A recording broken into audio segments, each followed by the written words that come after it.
প্রচারে এসে কেন্দ্রীয় স্বরাষ্ট্রমন্ত্রী অমিত শাহের গলায় বামেদের প্রশংসা। শাহী বার্তায় তুঙ্গে রাজনৈতিক চর্চা।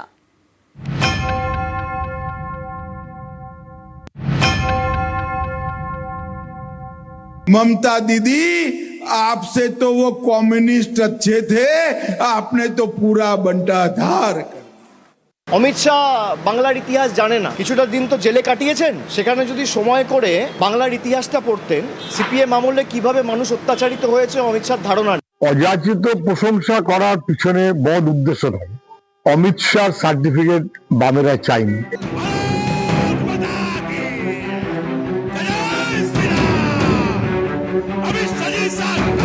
বঙ্গ রাজনীতিতে গেরুয়া শিবিরের বিচরণ সেই জনসংঘের আমল থেকে। তারপর হাতে গোনা কয়েকজন সাংসদ বিধায়ক পেয়েছে বিজেপি। ছবিটা বদলে যায় 2019-এর লোকসভা ভোট থেকে।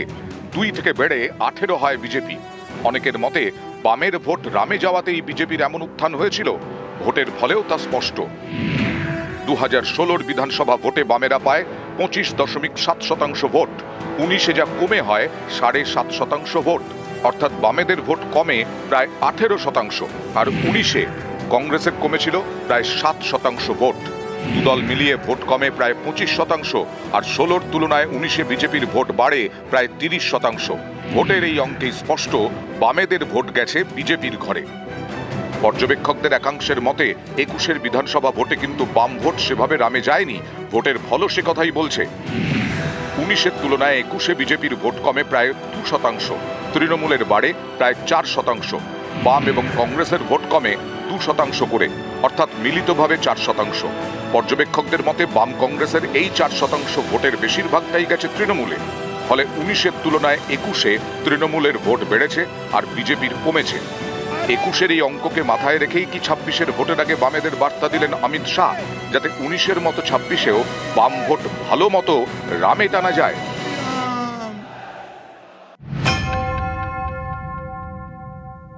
4.5 दशक से बंगाल पिछड़ता गया, पिछड़ता गया, पिछड़ता गया। पहले कम्युनिस्ट पार्टी, इन्होंने बंगाल को पीछे ला जाने में कोई कसर नहीं छोड़ी। और फिर ममता जी आई, उन्होंने माँ माटी मानुष का नारा दिया। ममता दीदी, आपसे तो वो कम्युनिस्ट अच्छे थे, आपने तो पूरा बंटाधार कर। অমিত শাহ বাংলার ইতিহাস জানে না। কিছুটা দিন তো জেলে কাটিয়েছেন, সেখানে যদি সময় করে বাংলার ইতিহাসটা পড়তেন, সিপিএম আমলে কিভাবে মানুষ অত্যাচারিত হয়েছে অমিত শাহর ধারণা নেই। অমিত শাহ বানতলা, ধানতলা, ছোট আঙারিয়া, চমকাইতলা, সিঙ্গুর, তাপসী মালিক এগুলো জানে না। অমিত শাহকে আগে বাংলার ইতিহাস পড়ে আসতে বলুন। সুশান্ত ঘোষের যত সাঁকড়ে, বেড়াচাপড়ার গণহত্যা, গড়বেতার গণহত্যা, কঙ্কালকাণ্ড, সব এখন বিজেপি। সুশান্ত ঘোষের ডান হাতের ওই শুকুর আলীর ছেলে এখন বিজেপি করে। অমিত শাহকে বলুন শুকুর আলীর ইতিহাসটা একবার পড়তে। অযাচিত প্রশংসা করার পিছনে বড় উদ্দেশ্য নয়।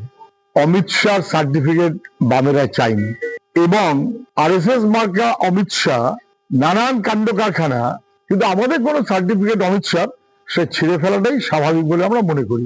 ওর সার্টিফিকেট মূল্যহীন। নিউজ 18 বাংলা।